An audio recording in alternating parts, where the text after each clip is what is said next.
And now it's time for Healing from Within with your host, Tony Valen.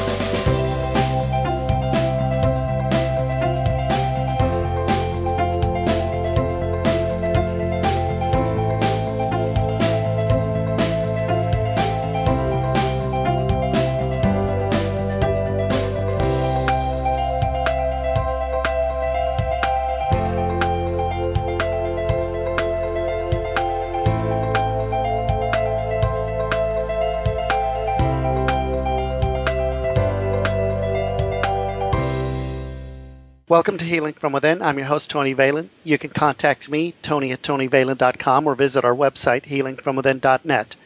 Follow the show on Twitter @TVHFW. The show is also available on iTunes and YouTube. Just search Healing from Within with Tony Valen, or look for us on the Tony Valen channel on YouTube. Joining us on today's show is Charla Acker. You can learn more about Charla by going to Tarot Impressions by Charla.com. Like Charla Acker on Facebook and follow Tarot Impressions on Twitter. Charla, welcome to the show. Thank you. It's a pleasure. Well, thank you for being on the show, and I wanted to start out with our first general question. What are your gifts, and how did your journey begin? Well, I can see, hear, and feel. So I have all three clairs. That's clairaudient, clairvoyance, and clairosensitive. In my journey, probably like most psychics, as a child, I always felt a little different. I had my first experience with, I think, the spirit world when I was in kindergarten. I actually I was living in Cleveland, Ohio at the time, and I went to a school called Memorial, and it was also known as Collinwood. And the school was the scene of one of the worst school fires in history. The school in 1908, the original school, had caught fire, and 172 students perished in that fire. And what they had done is they had resurrected a memorial garden, and it was very beautiful, trees and flowers and meditation ponds. And when I was little, my sister and I used to go to the garden and play after school and on the weekends. And I was able to actually sense and see and interact with all those children that I believe had perished in that fire. So that was my first actual spirit contact. After that point, to me, being a child, that was normal. I didn't see anything wrong with it. We all had imaginary friends. Fast forward a little bit, we moved out of Cleveland and we moved to the suburbs. And I can remember laying in my bedroom. I was probably about 6 or 7 at that point, and my mom had a mirror placed in front of my bed, and I used to wake up at night just screaming and crying because I used to see visions in the mirror. Today we know that maybe as mirror scrying, but as a child I would see actual movies play out in front of me, and I would see people, and that was very frightening when you're young. Yeah. So those were my first encounters. As I grew up, I then kind of shelved it. I just felt, like I said, a little different. In my 20s, didn't really do much with it. When I was 30 years old, I had a stroke. I had a stroke for no reason. At that time, I was teaching aerobic classes, and I was doing probably 14 classes a week, healthy, didn't smoke, didn't drink. But I ended up having a stroke, and it was at that point when I had my stroke that I feel like something just exploded, woke up in me. And I became interested after I had recovered from my stroke. Then it was like I could not absorb enough. I was like a sponge, and I couldn't absorb enough. I read everything I could on psychic ability, on energy, chakras. I just would read just book after book after book. I started going to psychics myself at that point, and I ended up then, fast forward a little further, I ended up having a reading with John Holland. who we know today is a very well-known medium. And my reading with him was probably about 14 years ago. And in that reading, he told me at the end of the reading that I was going to be doing this work. And I kind of laughed because I could never see myself as a professional psychic or tarot card reader. That was just beyond my comprehension. But here I am 13 years later doing this on a professional level. And so that's kind of my journey. Wonderful. And actually, you got into some areas that I was going to ask you about later, but let's just go ahead and go into that right now.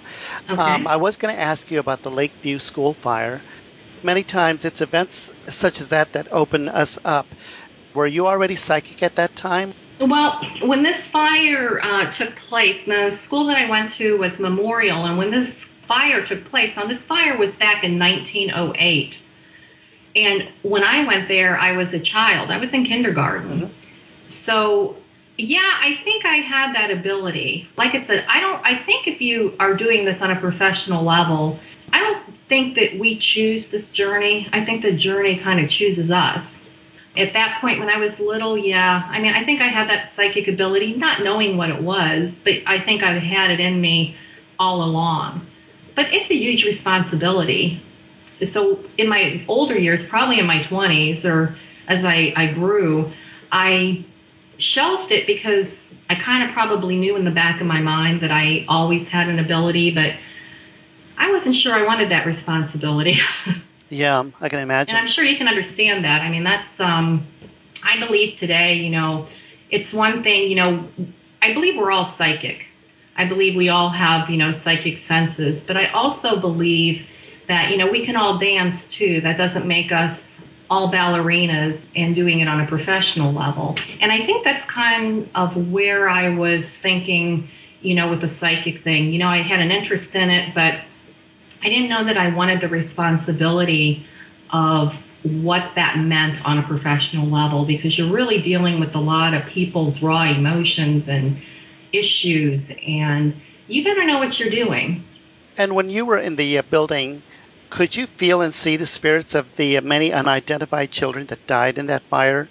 I absolutely could. But like I said, to me that was so normal. And there were children that were happy, I can remember, and there were children that I felt were very lost. And for a kindergartner and a first grader, that was very traumatic for me as well. I ended up having severe panic attacks as a child. I had severe anxiety. And at the time, we had no idea why. I had a great childhood, happy. But now when I reflect back on all of that, I think it was that psychic ability, that surge of spirit coming to me, just knowing that they could. And me being a child, not knowing how to deal or handle that, I think my body was kind of on overload. Yeah. Why do you think this change happened to you at this time? I'm not sure why it happened. I think that, as I said before, I think that, this is a journey. And I think that, as I said, I think you're chosen for this. So I think maybe it was Spirit's way of giving me a little kick and saying, you can shelf this, but this is your work. This is what you're meant to do, and this is what you're going to do. I think it's a progression, and I feel like when you're ready to move forward and ready to move on, they take you in baby steps. And I wasn't paying attention because before I had my stroke, I really could see, hear, feel, sense that I really wanted nothing to do with it. It scared me. I didn't know how to handle the information I was getting. I didn't know how to protect myself. I didn't know what to do with the information that I was getting. So thus, I put it away. And Spirit said, hey, look, I'm going to wake you up, and then we're going to take you through a progression, and we're going to teach you. And that's how I feel my journey evolved. Absolutely. And when you do the readings, can you tell us what areas of a person's life you deal with or you talk about? Well, clients come to me for various things. They come to me for everything from career to relationships, a variety of things. But for me, my readings are not only about giving information, but it's also about self-transformation and growth. I feel that, when you're giving a reading and someone wants, a reading on relationship or career, sometimes they come in and most of the time I'll say they just want a general reading, kind of tell me what's going on. And one of the first things that I tell my clients is, tarot may not always give us what we want to hear. It gives us what we need to hear. And I believe a good reader, and I believe, this would be with psychic or tarot, I believe that it should bring clarity. It should bring self-growth. And it's all about transformation for me. I don't feel that I should ever tell somebody how or what to do. I think that we all have our past. The only thing that I can do is maybe show them a few of the pathways to give them some clarity to move forward, maybe a bit of understanding. Never tell someone how to do that. Karmically, I don't think that's a good thing to do as a reader. When people come to you for a reading, how do you tell them to prepare when they come to you? Well, I like my clients, I tell them to be realistic in their expectations. It's not television. So, yeah. I feel that's real important. And I also like my clients to be relaxed. I think it's good for them to be calm, have their, to be centered a little bit. So, I ask them before they come for a reading to maybe, set 5, 10, 15 minutes before they come to me and kind of focus on a scene, kind of like a small meditation that makes them feel good. Kind of clears the energy a little bit. And I don't like to read someone if they're in crisis or in depression. I don't think that's a time to read someone. So those are kind of the things that I ask my clients when they come, because I think it's better for both of us. They're going to get more clarity, and I'm going to be able to receive it a little clearer for them. And they'll be able to understand that if they're in a calm or more relaxed place. Yeah, I went onto your website and I was, looking and reading about you, and I noticed on your website that you're sitting at a table, and I think the table looks like it's an Ouija board. Do you use that as a tool?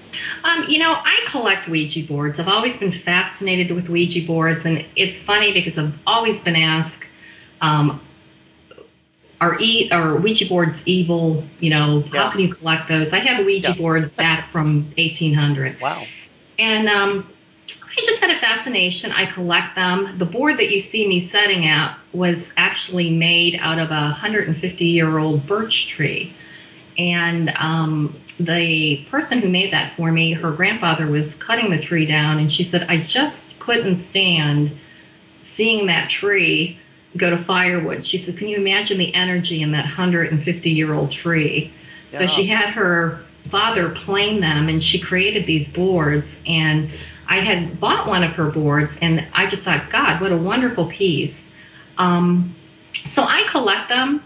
I don't Ouija myself. I probably did when I was a child, like we all did. But I don't Ouija myself. Not because I'm afraid that there's anything evil or wrong, because I don't feel a Ouija board. I feel you could use a pendulum. You could use dowsing rods. I live in Gettysburg. We do a lot of ghost hunting here. Yeah. And, I feel that if you're going to use a Ouija board or go ghost hunting or using the pendulum or dowsing rods, make sure you have a trained professional with you. Make sure you know what you're doing. Because, there can be some, things that, we release some energies that we really don't want to bring or surround ourselves with. But on a whole, do I think they're evil or anything on their own? No. The other thing also is that on the website, your home page, there's a picture of you, and when you're sitting there, of course, at the bottom it says, Spirit has arrived early and ready to assist. It looks like you have like an orb around you. Did you notice that? Yes, and I have, I just have the ability to, it seems like Spirit is very drawn to me, and I don't consider myself a medium, but I do have mediumship abilities.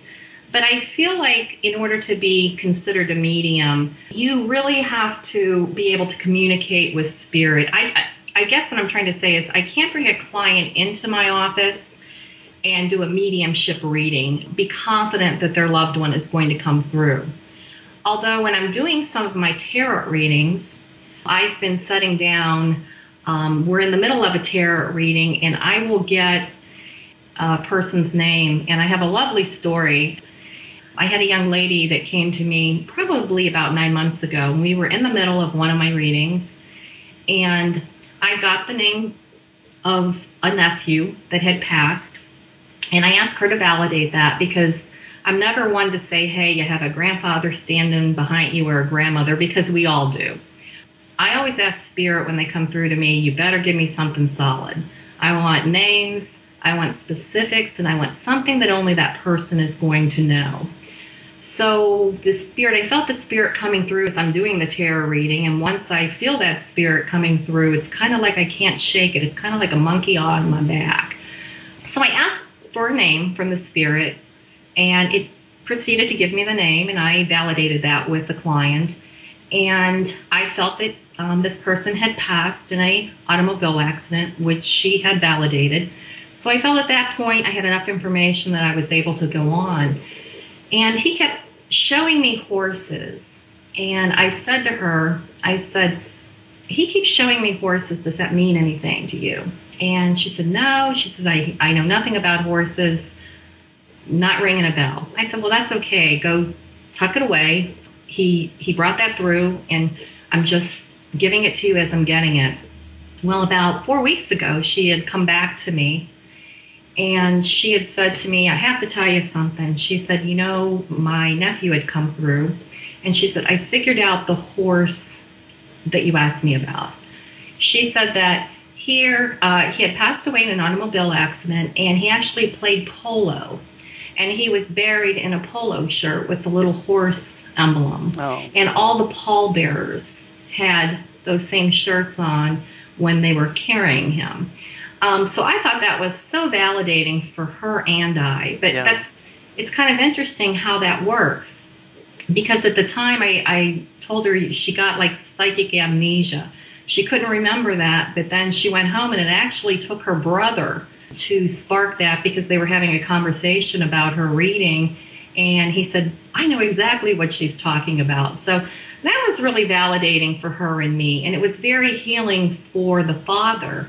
And that's what's amazing about this work. I was able to, not only give some clarity and guidance to my client, but then I was also able to bring a little bit of closure and some healing to the father who lived in Atlanta.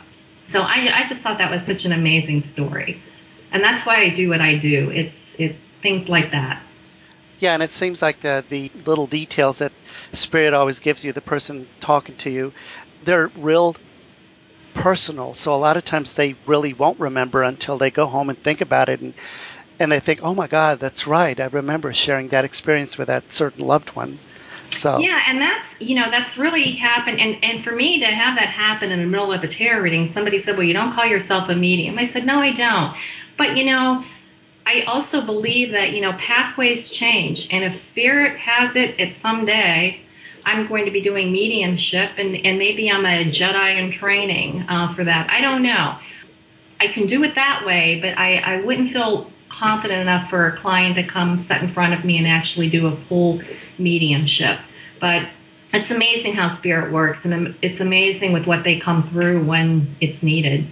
Yeah, and that's the thing about it. I've been doing these interviews with different psychics and mediums and other people, and honestly, I really don't understand the difference. I mean, I know the difference, but it seems like it's all about reading energy. And when you're reading energy, you can read energy from someone that's living or someone that's passed, because even though the physical body doesn't continue, we continue forever because we are energy. Do you agree? Absolutely.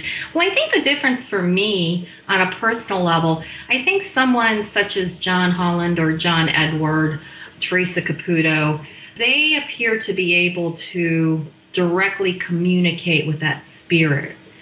Myself, being a psychic, I can sense, I can feel, I can get visual, which in some instances I guess you could consider the same thing, but I don't get that same type of connection as they do. So I guess that's the difference for me. Yeah. Do you have a spirit guide? I have several spirit guides. I think we all do. And I work very closely with my guides.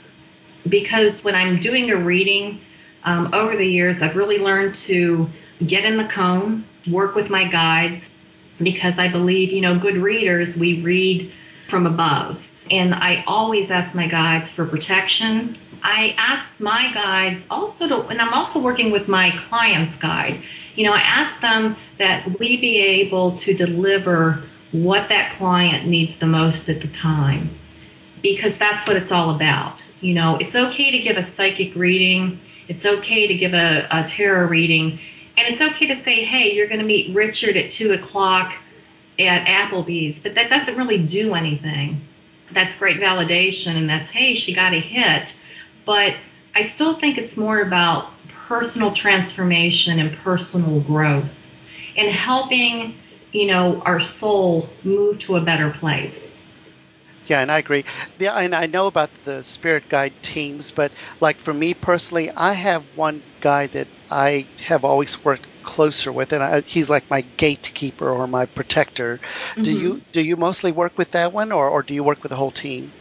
I do. I think I work with my protector guide, and I have one that I call my life guide that kind of steers me in the right direction. And I'm very busy, and I have a tendency to want to overload. I'll say, okay, I'm going to book so many days, and these are the weekends I'm going to read, and I'm only going to take so many clients, and then I'll get a phone call, and okay, well, I'll add one more. And he usually kicks me in the butt and says, no, usually something happens. I call him, he's almost like my assistant. Yeah. He lets me know when I'm ready to progress. He lets me know if I'm booking too many clients. He kind of tells me and gives me if there's a particular show I'm supposed to do or a party. I kind of ask my guide, is this the right thing for me? And, he never lets me down, never fails me. Well, good. It's all about trust and trusting in your guides and trusting in your instinct and inner self. Yeah, and I'm so glad that I'm guessing he approved of you coming on this show. He absolutely did because, he did. I'll leave it at that, but he absolutely did. So, like I said, it was an honor. Very proud. Wonderful. Now, do you know his name by any chance? I don't. And isn't that funny? But, I've been told that names aren't important. Exactly, yeah. I just feel his energy and his presence, and I trust in that. So, to me, his name isn't important. Maybe someday. Yeah, I agree. So how do you work? What is your main modality? Is it just the tarot cards, or do you use other methods? Well, I think it's the tarot cards. I always say tarot cards are kind of psychic training wheels. I think I use all three of my senses. I think in the beginning, I started out like everybody else. I bought I actually didn't buy. The funny thing is I actually didn't buy my first tarot deck. I was thrift shopping, and of all places, I happened to be at a Salvation Army. Wow. And I found a little tiny deck. And at that moment, I remembered, and John Holland flashed through my mind, I remember what he had said to me. Yeah. And for some reason, I picked that deck up, and I never put them down. And I called them my psychic training wheels. I took the cards, and I studied and learned all the meetings and did my first spread and thought, gee, I'm a tarot reader. Yeah. And boy, did I get knocked down. Well, I mean, it's like I referred to earlier about the dancing. We can all dance, but we're not all supposed to be a dancer. Yeah. I feel it's the same way in this work. We can all grab a tarot deck, learn tarot, and learn a spread. But I think there's more to it. I think if you're going to be a good reader and you're going to do this on a professional level and charge money to clients, that there has to be something deeper. So I think that in addition to the tarot, I'm also using all three of my hearing, seeing, feeling, getting information from their guides, my guides. So it's really become a team effort in what I do. And I think now I more so I use the tarot cards to calm my client because I feel like it's very good for them. They like the visual. It relaxes them. This way I'm not staring at them, focusing on them, and it just seems to work. And I love tarot. I mean, I think they're beautiful. There's so many decks now, and they're just awesome to work with. Yeah. How many decks do you have? I have several, and this is funny because I'm not the norm. I use a Hanson Roberts deck, but I have several, and Hanson Roberts just keeps coming back to me. I just love that deck, and I have the traditional Rider-Waite, and but I keep going back to my original cards, and I'm like, well, if it feels good, why change it? Yeah, I agree, definitely. I also was reading up on you, and I know that you take inspiration from Wayne Dyer. Who else do you get inspiration from? I get inspiration from everybody. I love Wayne Dyer. I love Esther Hicks and Abraham. I love John Edward, John Holland. I think that we can learn from everyone and everything. And to me, continuing education in this field is a must. I'm currently taking the Sandy Anastasia psychic development courses. And people say, well, why are you taking that? You're already doing this on a professional level. Because I feel no matter how good you are, how long you've been doing this, even, I've taken classes from John Holland, and John said in one of his classes, he said, I like to take classes, but it's real hard for me. I walk into a room and people look at me like, why are you here? Well, because you can always learn from other people. And I feel this is a continual learning process. Absolutely. And I'm so glad you mentioned Sandy Anastasia. She's a friend of mine. Oh, yes. I just love her program. I think it's excellent. So glad I got involved with that. And I really think, I'm doing the mediumship end of her program now. And I've been told this is when I'm really going to start to take off. So we'll see. Absolutely. Yeah. Are you at the level 4? I'm at level 4 now, yes. Yeah. And I continue, I'm going to continue throughout. I got so much out of 1 through 3. Yeah. And I'm actually taking it from Dr. Sandy Peters. Oh, wow. Okay. Yeah, and she is one of the most amazing and gifted women that I know. And her teaching style with Sandy's course is just amazing. And she's out of Martinsburg, West Virginia. So I've been blessed, and that's close to me. I've been blessed to have this, and I don't think that's an accident. I think it's synchronicity. But I've been blessed to have met her, through Facebook, which was crazy, synchronicity. She friended me, and ever since then, it's kind of been this, she's got me on that path of learning and has become my mentor and also a dear friend. Yeah, and also you do realize that Sandy Anastasia is the one that's credited with being John Edwards' teacher. Yes. Yeah, yes. So she's a wonderful person. So What advice would you offer the listeners when they're going to choose a psychic or a medium? Well, I think, make sure that you understand the difference.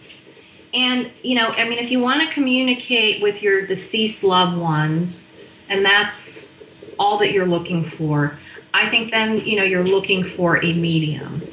If you want to know your future and you want to know, get clarity about life situations, then I think you want a psychic. So, I think people don't know the difference.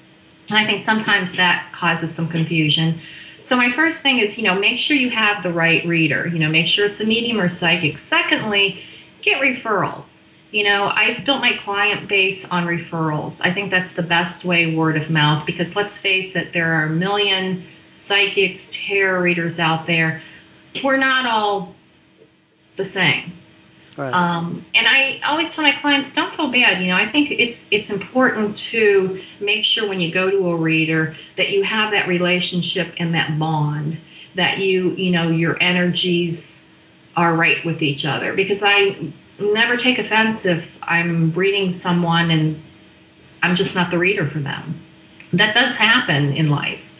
Like anything else, you go to a doctor and it's not the doctor that you want. So, make sure you feel comfortable with your reader. Make sure you're getting referrals.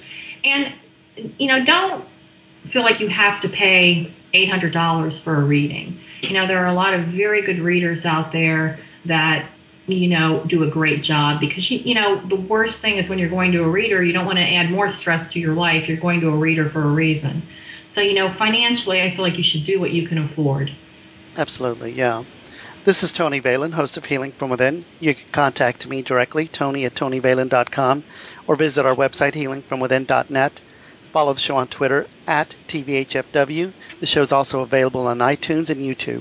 Just search Healing from Within with Tony Valen, or search for the Tony Valen channel on YouTube. We're talking to our guest, Charla Acker. You can learn more about Charla by going to tarotimpressionsbycharla.com, like Charla Acker on Facebook, and follow Tarot Impressions on Twitter. Charla, tell us about your daily inspirational thoughts. Well, you know what? I try to live in the present. So I live in the now. I try to direct my thoughts to be in line with my desires. Meditation is a very important part of my life now. It hasn't always been. And when I say meditation, I don't feel that you have to meditate an hour 7 days a week. I do a 5-minute meditation when I get up in the morning. I do a 5-minute meditation when I go to bed at night. And that's good for me. So that's kind of where I'm at. I just, my inspiration is try to be pure and whole and live right now and not worry about what tomorrow brings and not worry about the past. What should a person expect with one of your readings? Well, I always tell them that, tarot isn't going to give you what you want to hear. It's going to give you what you need to hear. I also feel that don't expect me to fix your problems. I don't believe, we have free will. That's not what tarot is about.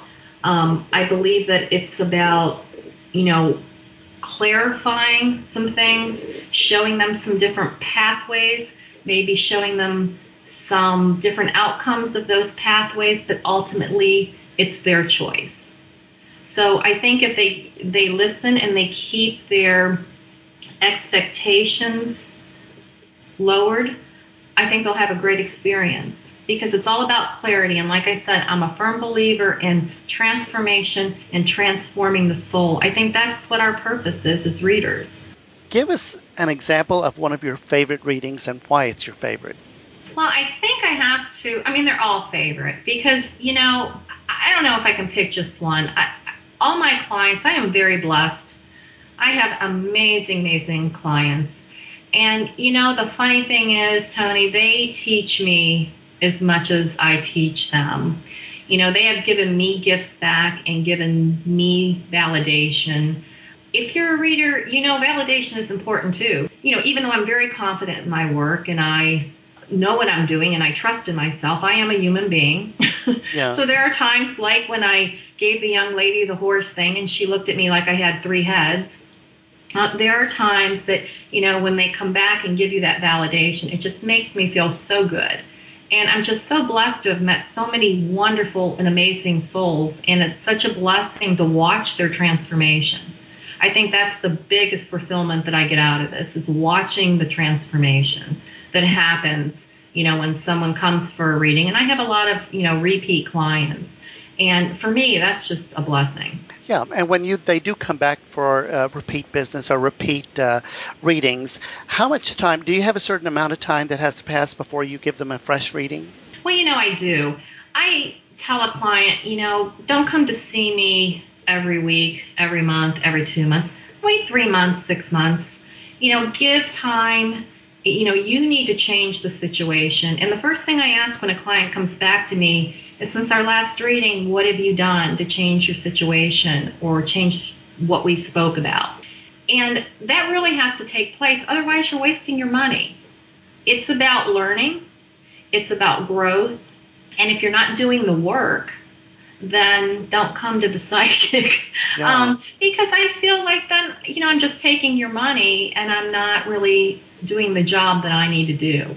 Yeah, and I really like that you said that. That is a very smart thing to do. Ask them what they have changed or what they have done because, again, like you said, the reading, you get what you need, not what you want. And if you're not taking that information, you are wasting your money. That's right. And you need to use that information to better yourself and your life and your soul and learn. And so you can move forward so we can get, we're not repeating the same patterns. How many people have you met that it's just, they'll come to me and they say, I keep meeting the same man and it's just the same thing over and over and over and over. Well, if I give you information on how we could possibly change that, but you're not changing anything, yet you're coming to me every 3 or 6 months and nothing is changing, then why are you here? Yeah. It's kind of a two-way street. We've got to work together. I can't fix it. No tarot card is going to fix it. No psychic is going to fix it. No medium's going to fix it. You're the only one that has control of your life. Absolutely. And the information that you get, how detailed is the information you receive? Do you get names, dates, and events? I do. It depends on the client. It depends on the situation. I mean, everything and everybody is different. I get a lot of names. I'll get not so many dates. I get numbers. And for me, when I see a number 6, it's difficult. I get a lot of symbolism. And I have to try to figure out where that fits. Does that mean 6 weeks, 6 months, the 6th day? And a lot of times, your client can help you with that.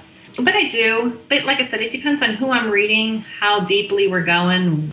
It's just every situation is so different.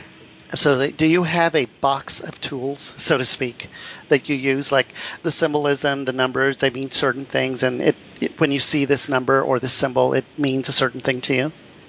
It does, but I've found that depending on the client, I can get the same symbol and it will mean something different to that client. So that's been very challenging to me. Yeah. Because I'll think, gee, I got this figured out, and then that symbol comes up and it means something totally different for that client. So that's been a little bit challenging. But, normally we figure it out. Yeah. Talk to us about the private parties that you offer. I offer private parties for a reason. And I do this because I find that a lot of individuals, they want a tarot reading or they want a psychic reading, but they're afraid or they're embarrassed and they don't want to really make an appointment. This is a safe way for them to gather and learn a little bit about tarot, because usually at my parties I come in and I do like a 15-20 minute intro about what's going to take place, what tarot can and can't do for you. And it helps them to understand, they feel comfortable. We're all there on common ground. They can have a nice little mini reading without any fear and embarrassment. It works. I get so many clients that way, and people say, I'm so glad I came to this party because, wow, I thought it was one thing and you really clarified it and explained it, and, they're not so afraid of it anymore. Yeah, and when you work with private parties, what's the few subtle differences that you would say between a party reading and a one-on-one reading? Well, I think a one-on-one is a much more relaxed setting. I think it's better energy-wise because we really can focus. We're in the privacy of my office. We're really getting into some deep issues. And if we have to take longer than the allotted time, we are able to do that. When you go to private parties, it's kind of like a mini reading. We're not quite as in depth. We're just touching the surface. But yet it still gives them a good idea, and it still gives them, it's usually like a one question type deal because we don't have time. My minimum I do is 6 individuals and my maximum is 15. And I'm finding that 15 is a little much too. It's just touching the surface. So I just think how in-depth we get with things and issues, that's the main difference there. Yeah, and on average, how many people attend these private parties? I'm usually full. I usually get my max of 15. That can be very challenging, and I have to watch how I book those parties because if you do this work, it takes a lot of energy. And if you're doing it correctly and you're doing it the right way, and even if you're doing a party, you still have a responsibility to that client. You want to do it the right way, and you want to make sure they're still walking away with something, whether it's a 10-minute reading or a 40-minute reading. My job is you walk away with a little better clarity or a little something to think about, or I'm not doing my job. And out of both ways of working, which one do you prefer the best and why? I think I prefer my private readings because I think I can develop a relationship. I develop such nice relationships with my clients. It's just getting more clarity, although I enjoy the parties too because they can be a lot of fun and it's just kind of a nice relaxing way. So, I like them both. But, I really prefer the private one-on-ones because I really think the client gets more out of that type of reading. You offer growth and spiritual development. How is this accomplished? When I talk about growth and spiritual development, I just feel like in a reading, it has to be about soul growth and it has to be about transformation. So, I feel like when we're in a reading and we're able to give information and they can get clarity, and when my clients start to really work on themselves, they learn how to meditate. Some of my clients, they've never heard of meditation. They don't know what meditation is. Or maybe I can refer them to some Reiki and they never heard of Reiki. And then they come back and they can say, gee, this really helped me. This helped me on an emotional level. I try to teach them about the chakra system because I believe it all works hand in hand. That's kind of what I mean about, transformation and development. It's about giving them information and tools to relax, teaching them to not be afraid to look inward and to trust in themselves and to trust the intuition. And to me, that's what my readings do. Have you ever thought of, or do you teach classes? And if you do, what types of classes? Currently, I don't teach classes. I wish I had the time. Maybe someday that's going to be something that I do. If it is, that's great. But right now, I'm just happy doing what I'm doing. I wish I had the time to do some of these other things. I'd love, people, often come to me and say, could you do this or could you do that? But again, that's a whole other area. And, right now I'm focused on what I'm doing. If the listeners wanted to contact you directly, how can they get a hold of you? They can call my office, and my number there is area code 717-321-6671. Of course, they can go to my website at www.tarotimpressionsbycharla.com. I also have my Facebook page, Tarot Impressions. We can schedule private readings, parties, Skype, FaceTime, phone readings. So, we can do anything. Wonderful. And before I get on to the next part of the interview, I wanted to ask you real quick, because I'm really curious. There's some pictures of a hangman. Tell us the story behind that. Bridge. The hangman picture you're referring to. I don't know if you're familiar with Gettysburg, Pennsylvania. I'm not. Okay. Well, we're considered one of the most haunted places in America for obvious reasons. Yeah. But that was taken by a friend who was here visiting at Sachs Bridge, and it is rumored that there were 3 Confederate soldiers hung there. Now, this gentleman who took this picture was not really ghost hunting per se, but I thought the picture was so interesting because, they brought it and said, gee, what do you think that is? Well, to me, it looked like a man hanging at the end of the bridge, and I thought, boy, they never could say, were those rumors true? Did that really happen at that bridge or not? But boy, if that was ever confirmation. Yeah, exactly. And it's a wild picture, I thought. Very good. Yeah, and I'm looking at it, and it's real interesting. That caught my eye. But of course, all your pictures caught my eyes anyways because they're really interesting. And I'm so glad you posted them. Hey, so I wanted to ask you, you are going to do a reading for our show. Is that correct? I sure will. Okay, well, we're ready for you, and let it rip. Okay.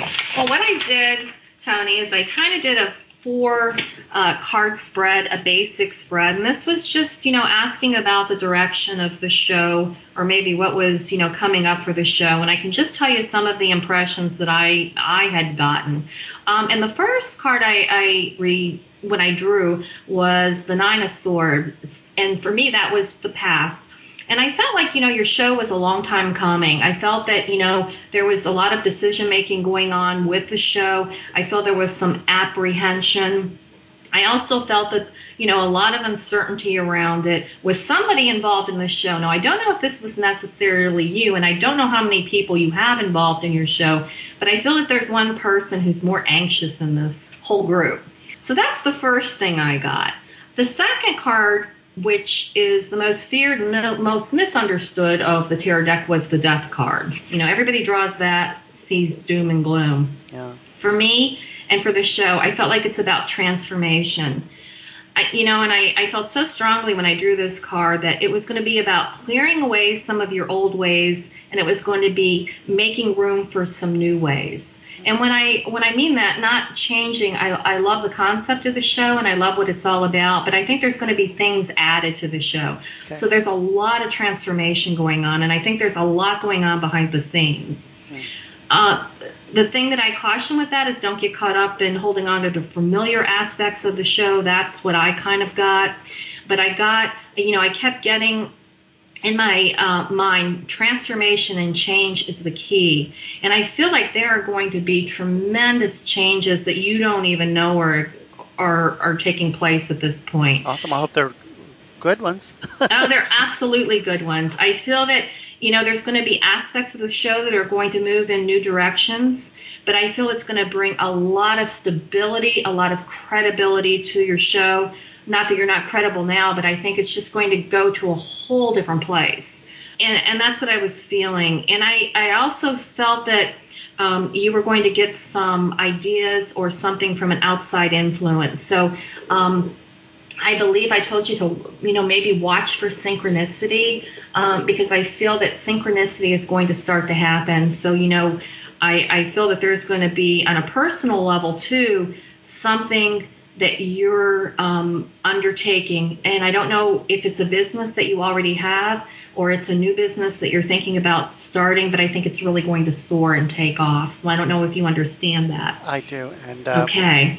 On an obstacle, and keep in mind this is a mini reading, but on an obstacle part of it, I drew the strength card. And with that, this is just telling me that don't get discouraged. Don't be your own worst enemy. This is about strength, determination, and staying focused. I saw the word patience several times. It was like going there. I saw an airplane, and how they pull the tag thing along. It was like patience, patience, patience. Mm-hmm.